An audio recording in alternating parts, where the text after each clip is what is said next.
ಅಂತೂ ಇಂತೂ ಬೆಂಗಳೂರಿಗೆ ಒಂದು ಬಿಗ್ ಬ್ರೇಕಿಂಗ್ ನ್ಯೂಸ್ ಸಿಕ್ಕಿದೆ ಬಾಸ್. ಕಳೆದ 6 ವರ್ಷಗಳಿಂದ ನೆನೆಗುದಿಗೆ ಬಿದ್ದಿದ್ದ ಒಂದು ಮಹತ್ವದ ಚುನಾವಣೆಗೆ ಕೊನೆಗೂ ಮುಹೂರ್ತ ಫಿಕ್ಸ್ ಆಗಿದೆ. ಹೌದು, ಸುಪ್ರೀಂ ಕೋರ್ಟ್ನ ಖಡಕ್ ಆದೇಶದ ಬೆನ್ನಲ್ಲೇ ಆಗಸ್ಟ್ 31ರೊಳಗೆ ಗ್ರೇಟರ್ ಬೆಂಗಳೂರು ಪ್ರಾಧಿಕಾರ ಅಂದ್ರೆ GBA ವ್ಯಾಪ್ತಿಯ 5 ನಗರ ಪಾಲಿಕೆಗಳಿಗೆ ಎಲೆಕ್ಷನ್ ನಡೆಯುವುದು ಈಗ ಕನ್ಫರ್ಮ್ ಆಗಿದೆ. ಜುಲೈ ತಿಂಗಳಲ್ಲಿ ಎಲೆಕ್ಷನ್ ಡೇಟ್ಸ್ ಅನೌನ್ಸ್ ಆಗಲಿದ್ದು, ರಾಜಧಾನಿಯಲ್ಲಿ ಈಗಿನಿಂದಲೇ ಹೈ ವೋಲ್ಟೇಜ್ ರಾಜಕೀಯ ಜಿದ್ದಾಜಿದ್ದಿಗೆ ಶುರುವಾಗಿದೆ.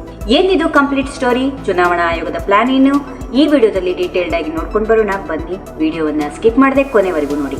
ನಿಮಗೆ ಗೊತ್ತಿರಲಿ, ಈ ಪಂಚಪಾಲಿಕೆಗಳ ಚುನಾವಣೆಯನ್ನ ಹೇಗಾದ್ರೂ ಮಾಡಿ ಮುಂದೂಡಬೇಕು ಅಂತ ರಾಜ್ಯ ಸರ್ಕಾರ ಭರ್ಜರಿ ಪ್ಲಾನ್ ಮಾಡಿತ್ತು. ಮತದಾರರ ಪಟ್ಟಿ ಪರಿಷ್ಕರಣೆ ಆಗಬೇಕು, ಸಿಬ್ಬಂದಿ ಕೊರತೆ ಇದೆ ಅಂತ ನೆಪವೊಡ್ಡಿ ನಮಗೆ ಸೆಪ್ಟೆಂಬರ್ ಕೊನೆವರೆಗೂ ಟೈಮ್ ಕೊಡಿ ಅಂತ ಸುಪ್ರೀಂ ಕೋರ್ಟ್ ಮೆಟ್ಟಲೇರಿತ್ತು. ಆದರೆ ಇಲ್ಲಿ ನಡೆದದ್ದೇ ಬೇರೆ. ಸರ್ಕಾರದ ಅರ್ಜಿಯನ್ನ ಸರಾಸಗಟಾಗಿ ತಿರಸ್ಕರಿಸಿದ ಸುಪ್ರೀಂ ಕೋರ್ಟ್ ಆಗಸ್ಟ್ 31ರೊಳಗೆ ಯಾವುದೇ ಕಾರಣಕ್ಕೂ ಚುನಾವಣೆ ಮುಗಿಸಲೇಬೇಕು ಎಂದು ಡೆಡ್ ಲೈನ್ ಕೊಟ್ಟಿದೆ. ಅಷ್ಟೇ ಅಲ್ಲ, ಮತ್ತೊಮ್ಮೆ ಚುನಾವಣೆ ಮುಂದೂಡುವ ವಿಚಾರ ಹಿಡಿದುಕೊಂಡು ನಮ್ಮ ಬಳಿ ಬರಬೇಡಿ ಅಂತ ಸರ್ಕಾರಕ್ಕೆ ಖಡಕ್ ಆಗಿ ವಾರ್ನಿಂಗ್ ಕೊಟ್ಟಿದೆ. ಕೋರ್ಟ್ ಈ ರೇಂಜ್ಗೆ ಬಿಸಿ ಮುಟ್ಟಿಸಿದ್ದಕ್ಕೆ ಈಗ ಎಲೆಕ್ಷನ್ ನಡೆಯಲೇಬೇಕಾದ ಅನಿವಾರ್ಯತೆ ಸೃಷ್ಟಿಯಾಗಿದೆ. ಕೋರ್ಟ್ ಆರ್ಡರ್ ಬರ್ತಿದ್ದಂತೆ ಇತರ ರಾಜ್ಯ ಚುನಾವಣಾ ಆಯೋಗ ಸದ್ದಿಲ್ಲದೆ ಅಖಾಡಕ್ಕೆ ಇಳಿದು ಬಿಟ್ಟಿದೆ. ಆಯೋಗ ಈಗಾಗಲೇ 3 ಪ್ರಮುಖ ಸಭೆಗಳನ್ನ ನಡೆಸಿ ಕಂಪ್ಲೀಟ್ ಬ್ಲೂ ಪ್ರಿಂಟ್ ರೆಡಿ ಮಾಡಿಕೊಂಡಿದೆ. ಮೂಲಗಳ ಪ್ರಕಾರ ಜುಲೈ ಮೊದಲು ಅಥವಾ 2ನೇ ವಾರದಲ್ಲಿ ಅಂದ್ರೆ ಜುಲೈ 10ರ ಒಳಗೆ ಆಯೋಗ ಪ್ರೆಸ್ ಮೀಟ್ ನಡೆಸಿ ಅಫಿಷಿಯಲ್ ಚುನಾವಣಾ ವೇಳಾಪಟ್ಟಿಯನ್ನ ಅನೌನ್ಸ್ ಮಾಡಲಿದೆ.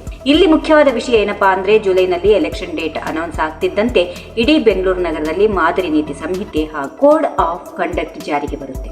ಇನ್ನು ಆಗಸ್ಟ್ 3ನೇ ವಾರದಲ್ಲಿ ವೋಟಿಂಗ್ ಪ್ರಕ್ರಿಯೆ ನಡೆಸಲು ಆಯೋಗ ತಯಾರಿ ಮಾಡಿಕೊಳ್ತಾ ಇದೆ. ವೋಟರ್ ಲಿಸ್ಟ್ ಫೈನಲ್ ಮಾಡೋದು, ಪೋಲಿಂಗ್ ಬೂತ್ ರೆಡಿ ಮಾಡೋದು, ಹೀಗೆ ಬ್ಯಾಕ್ ಅಂಡ್ ಬ್ಯಾಕ್ ಕೆಲಸಗಳು ಈಗ ಫುಲ್ ಸ್ಪೀಡ್ ಅಲ್ಲಿ ನಡೀತಾ ಇವೆ. ಇನ್ನು ಡೇಟ್ಸ್ ಅನೌನ್ಸ್ ಆಗಬೇಕು ಮುಂಚೆ ರಾಜಕೀಯ ಪಾರ್ಟಿಗಳ ನಡುವೆ ಕೋಲ್ಡ್ ವಾರ್ ಶುರುವಾಗಿದೆ. 3 ಪ್ರಮುಖ ಪಕ್ಷಗಳು ಬಿರುಸಿನ ರಣತಂತ್ರ ಹೆಣೆಯುತ್ತಿವೆ. ಮೊದಲನೇದಾಗಿ ಆಡಳಿತಾರೂಢ ಕಾಂಗ್ರೆಸ್ ಈಗಾಗಲೇ ತನ್ನ ನಾಯಕರು ಮತ್ತು ಕಾರ್ಯಕರ್ತರಿಗೆ ಅಲರ್ಟ್ ಆಗಲು ಸೂಚಿಸಿದೆ. ಸರ್ಕಾರದ ಗ್ಯಾರಂಟಿ ಯೋಜನೆಗಳು ಮತ್ತು ಸಾಧನೆಗಳನ್ನು ಹಿಡಿದುಕೊಂಡು ಮನೆ ಮನೆಗೆ ಹೋಗಿ ವೋಟ್ ಕೇಳಿ ಅಂತ ಹೈಕಮಾಂಡ್ ಆರ್ಡರ್ ಮಾಡಿದೆ. ವಾರ್ಡ್ ಮಟ್ಟದಲ್ಲಿ ಜನಸಂಪರ್ಕ ಮೀಟಿಂಗ್ ಗಳು ಈಗಾಗಲೇ ಶುರುವಾಗಿವೆ. ಇನ್ನು ಬಿಜೆಪಿ ಕೂಡ ನಾವೇನ್ ಕಮ್ಮಿ ಇಲ್ಲ ಅಂತ ರೆಡಿಯಾಗಿದೆ. ಬೆಂಗಳೂರು ದಕ್ಷಿಣ ಸಂಸದ ತೇಜಸ್ವಿ ಸೂರ್ಯ ಅವರು ಪರೋಕ್ಷವಾಗಿ ಬ್ಯಾಟಿಂಗ್ ಬೀಸಿದ್ದು, ಕಳೆದ 6 ವರ್ಷಗಳಿಂದ ಎಲೆಕ್ಷನ್ ನಡೆಯದೆ ಬೆಂಗಳೂರಿನಲ್ಲಿ ಡೆವಲಪ್ಮೆಂಟ್ ಕುಂಠಿತಗೊಂಡಿದೆ. ಈ ಪಂಚಪಾಲಿಕೆಗಳ ಚುನಾವಣೆ ಎಷ್ಟು ಬೇಗ ನಡೆದ್ರೆ ಅಷ್ಟು ಒಳ್ಳೆಯದು ಎಂದು ಕೇಸರಿ ಪಡೆಗೆ ಜೋಶ್ ತುಂಬಿದ್ದಾರೆ. ಇನ್ನು ಎಲ್ಲರಿಗಿಂತ ಹೆಚ್ಚು ಹುಮ್ಮಸ್ನಲ್ಲಿರೋದು JDS. ಹೌದು, BBMP ವ್ಯಾಪ್ತಿಯಲ್ಲಿ ಇದುವರೆಗೆ ಅಷ್ಟು ಮ್ಯಾಜಿಕ್ ಮಾಡದ ದಳಪತಿಗಳು ಈ ಬಾರಿ ಬಿಜೆಪಿ ಜೊತೆಗಿನ ಮೈತ್ರಿ ಬಲದೊಂದಿಗೆ ಅಖಾಡಕ್ಕೆ ಇಳಿಯುತ್ತಿದ್ದಾರೆ. ತಮಗೆ ಸಿಗುವ ಸೀಟುಗಳನ್ನು ನಿರಾಯಸವಾಗಿ ಗೆಲ್ಲಬಹುದು ಅನ್ನೋ ಭಾರಿ